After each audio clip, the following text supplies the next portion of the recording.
Good morning, everyone, and welcome back to 15 with Fosca, the podcast. My guest today is Andrea Longinotti Buitoni, who is an Italian entrepreneur who for 25 years worked in finance all over the world. But at a certain point, at around, let's say, in the immediate post-pandemic, and he'll talk about what happened then, so a few years ago, he actually founded the Longevity Camp, of which he is also the CEO. And you might be asking yourselves what that is, and we're going to talk about that in a second. It is a well-being startup, and I've invited Andrea today to come here and tell us all about it. So I want to thank you, Andrea, for coming on the podcast today. Thank you for having me. And I think we should just dive right into our questions. Great. Okay. Let's go for it. So on your website, you describe the Longevity Camp as an ecosystem.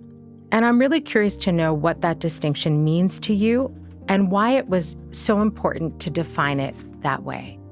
The Longevity Camp is a longevity and well-being platform built to help people find more balance in their lives.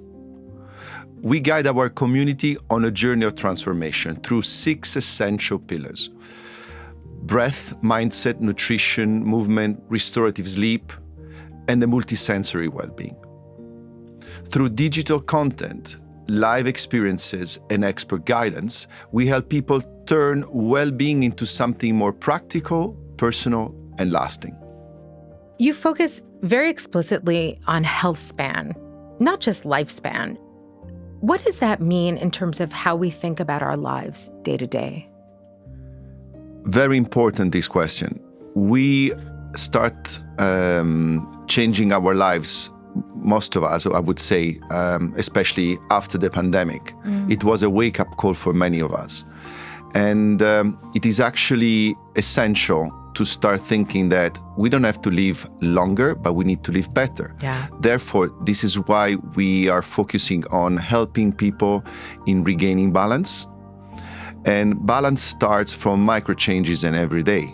Therefore, we need to focus on what makes us feeling better from the day we wake up until the day until we go to bed. Therefore, from breathing better, a better nutrition, starting understanding the importance of moving every single day. This is what we consider a health span. Not just a lifespan. Exactly. So a lot of what you do is about translating science into daily practice. And I'd like to know where you see the biggest gap between what we know and how we actually live. Great question. As you know, I'm coming from a completely different background, finance. But thanks to that, I managed to live all around the world and experience and explore many opportunities, also in the well-being and longevity space. So nowadays, all over the world, you see the incredible growth of the sector, driven by the opening of longevity clinics, new formulas of well-being, from supplements to new machineries that are brought to the market, longevity hotels, even stores who are bringing you to the market in the center of major cities around the world, cryotherapy and so on. This is all great, but it's not democratic. Therefore, what we think it's essential is to find a way to communicate with people what simple changes, micro habits that needs to be changed in our daily lives should be implemented. This is why we think finding balance through these 6 pillars is essential. So if we have the right ways of communicating to people, they can have a kind of a wake-up call like I did when I had a health crisis and see, well, I need to focus more on nutrition, or maybe my stress level are very high because I don't breathe well. So yes, you do need longevity clinics and new supplements and so on. This is all great, but not many people can afford it. Yeah. Therefore, our mission is to be able to communicate with people through incredible experts, of course, these simple habits that are part of our daily life, but they're not implemented properly. Okay. So you mentioned, I wanted to go deeper here because I love the fact that you talk about democratizing this and making it more accessible to a greater public, which I think is fundamental. And you're doing that through something that combines retreats, digital tools, and ongoing programs. Why was it so important to create a system rather than just a one-time experience? This was a journey to arrive to this exactly goal. We thought that nowadays there's a lot of places with beautiful private retreats or longevity conferences. Everybody's talking about it. But we think that we need to implement a journey. And the way to reach as many people as possible is actually the digital tool. Therefore, what we created are 4 different verticals for this journey. We start with the launch by the year end of what we call the Life Shift series. They are very impactful series focused on longevity and well-being, where the main starring speaker is a gold medalist or a nutritionist, a biochemist, or a neuroscientist, Ayurvedic doctor. And the way we want to bring them to the market, to the community, is by helping them in communicating in a very natural way, very empathic, very engaging. Therefore, people will start to activate their brain into this direction and have, a conscious understanding of where they are and where we can bring them. The second part is that we're going to bring another tool, which is called Life Shift Live, where we bring, thanks to video online technology, the opportunity of people to engage with these experts. But not even only these experts. We can bring to the market those who do not have a voice right now, but they are experts in the sector. Therefore, they can engage in one-to-one or group sessions. And with this continuous journey into this ecosystem, we then bring them, once they have been awakened by the series as spectators, then they can they can start interacting with these experts. We can bring them some solution that we look for in the market for product and services related to the longevity space and the well-being. And lastly, for the digital part, we are also bringing to the market, thanks to a partnership with a company called The New, a digital twin based on AI and scientific research all over the world that will provide you an exact image of where you are in that moment. How?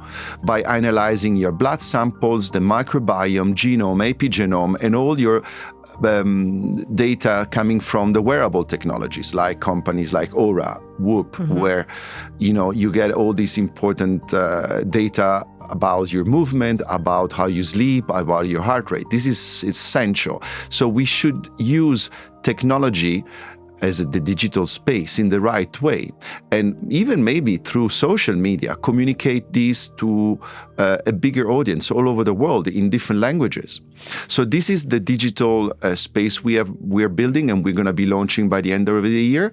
But at the same time, we are already engaging with different corporations around the world in helping them creating a tailor-made day for their management to start focusing on 1 or 2 of these pillars based on the importance that the company wants to bring to them.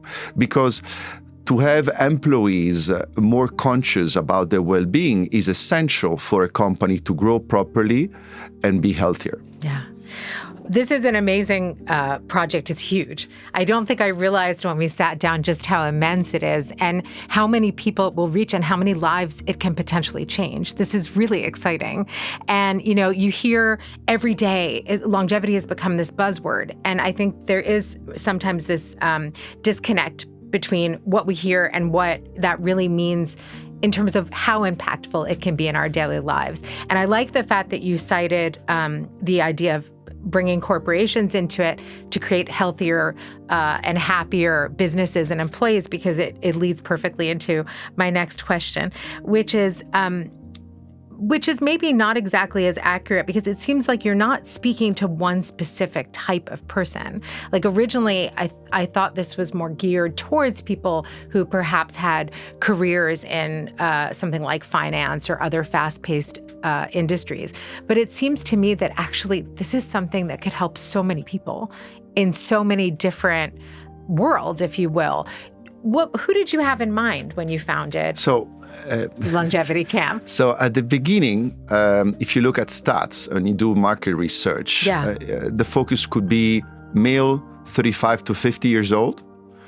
But in reality, there is so many interesting topics around the 6 pillars that can touch women in different ages. But at the same time, we need to help even the Generation Z to realize that longevity is not a word for those who are maybe in their 50s or later. It's something that if we communicate with them properly, we can pass them the message that the real change starts from their age, in their mid-20s. Why? Because if they start implementing into their lives these micro changes, micro habits changes that bring them to better living, then they will actually live much longer and healthier. Yeah. So we're going to use different social medias, platforms to communicate these messages to different audiences.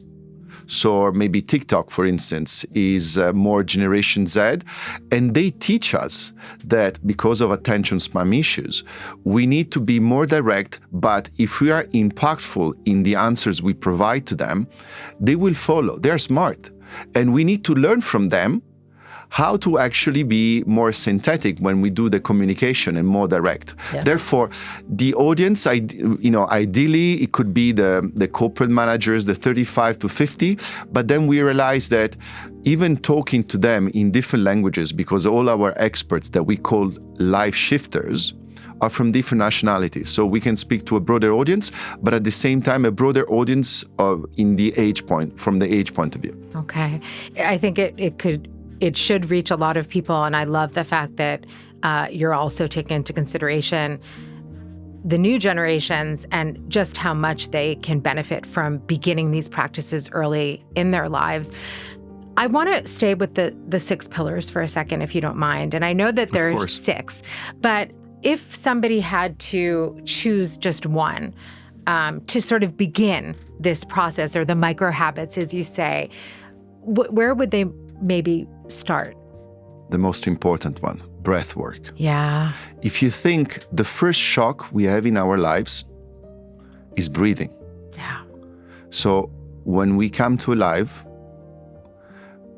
the first shock is breathing. And then when we are alive, we cannot live without breathing. Yeah.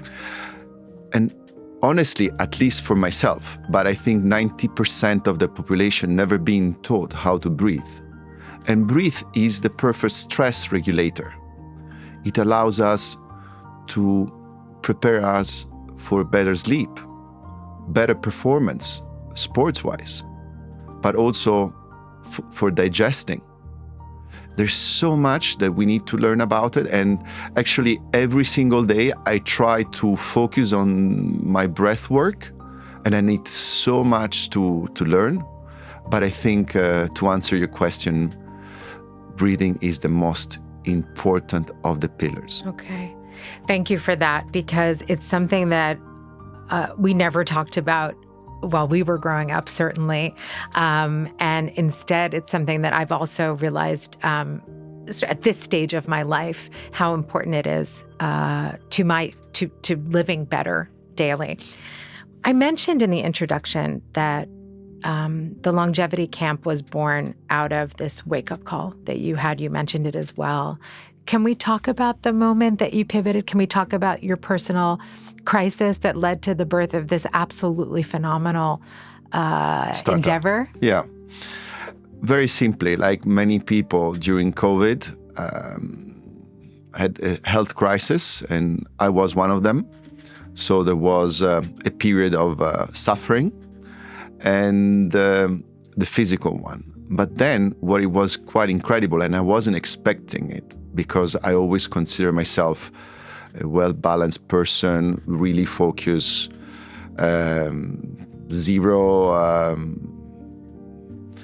zero stress apart from the work, and never felt depressed in my life, full of life. I had, I think, a post-COVID syndrome where I completely lost balance, and as I mentioned many times, this is essential. And therefore, I decided to look back at that moment, to where I was and where my life was bringing me. And I understood that I needed a change. I needed to change direction. And I love what I've done for over a quarter of a century, and it allowed me to learn so much, working with major corporations around the world, learning their values and their way of working. It was very important, but I needed more. And I always had the incredible interest for anything related to the mind. I always been a very eager reader, and I like to listen a lot, even today if I'm speaking a lot, but I like to listen and to learn, because when I hear people that are saying, oh, I've learned so much, but I think it was Aristotle who said, we need to learn every single day of our lives until, one day we're not here on planet Earth anymore. So for me, that moment was during the COVID pandemic, and I'm really pleased that it changed my life. So I got it as a positive moment, pivotal moment in my life. Yeah, and one that will enable a lot of people to change, which is beautiful, right? So from your moment of awakening, now you've generated this beautiful project that's going to affect so many lives. We talk so much today about how stressful and how terrible modern life is, and your work is at the intersection of science and how we live today. I'd like to know what you think we've misunderstood about how we're supposed to be living this one life that we have. Sometimes I look back when my auntie, who is a Buddhist, was telling me, Andrea, when you do something, don't multitask. Yeah. Just focus. And do one thing at a time properly. And when you are going at 200 miles an hour, no matter where, like you are a teacher or you are a businessman, sometimes you need to stop and realize that you need to breathe and take a moment to realize what is essential. And therefore, I think going back to basic and just do one thing at a time, focusing on the moment, like Eckhart Tolle says, the power of now. And by reading so many important, interesting writers who are talking about personal growth, really getting into the zone, for instance, means just live the moment, carpe diem. And therefore, I think this is one of the most important things we need to realize as human beings. Thank you for that answer.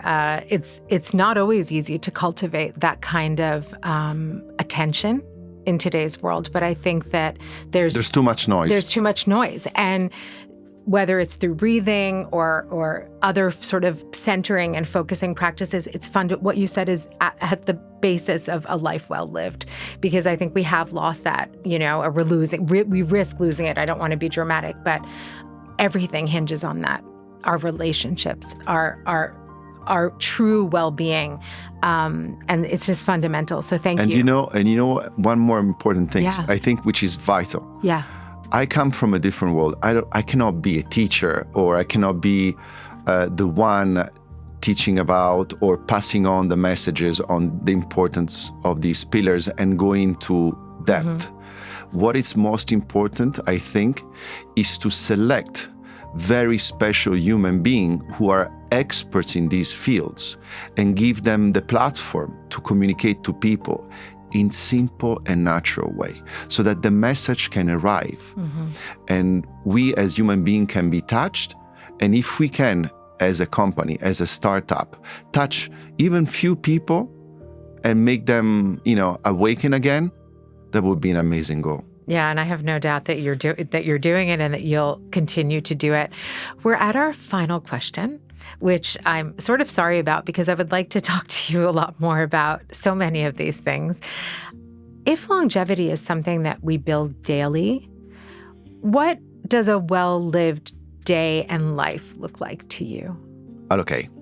So everyone, if you read books about sleeping, everybody has sleeping patterns. Everybody have this different circadian rhythm. In my specific case, a life well lived start waking up early in the morning. Why? Because for me, 24 hours is not enough to live good. Therefore, when I wake up, when I try to implement these pillars, I try to wake up early. I normally I don't have breakfast actually.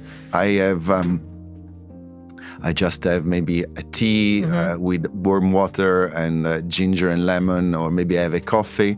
And then I start focusing. Maybe I read 10 pages of a book. I start working. I try to do my training early in the morning, because I know if I let it for later on in the day, I will never do that, because I will start doing so many things, being on a video call, on speaking to people, going around. Therefore, I think these micro habits needs to be implemented for each one of us, depending on what we want to achieve. Therefore, waking up early in the morning, do our training, start to have your breakfast and so on, working, focusing well on what our priorities are. Another very important thing is that every one of us has issues. The most important one is to be able to prioritize the issues in order to sort them out. And then being centered, surrounded by people we love, very important. We need to attract people around us with positive attitude that brings values to our lives and to their lives. This is essential because we cannot be isolated. Therefore, it's important that we start to be like a magnet, attracting people similar to us with similar vision. And very important, and I'm working on it as we speak, try to stop working at least, or watching like a digital platform, iPads or phones, at least a couple of hours before going to bed, because we need to cool down our mind in order to have a proper sleep. Thank you so much for that answer. I feel that everything we've talked about today is so useful to so many of us, and I'm grateful to you for founding the Longevity Camp. I wish you the best of luck. I'll put in the show notes all your information, as well as information, obviously, about the Longevity Camp, so people can find it and follow you and take part in this incredible startup that you've created. Thank you, Andrea, for coming on the podcast. Thank you, today. Fosca.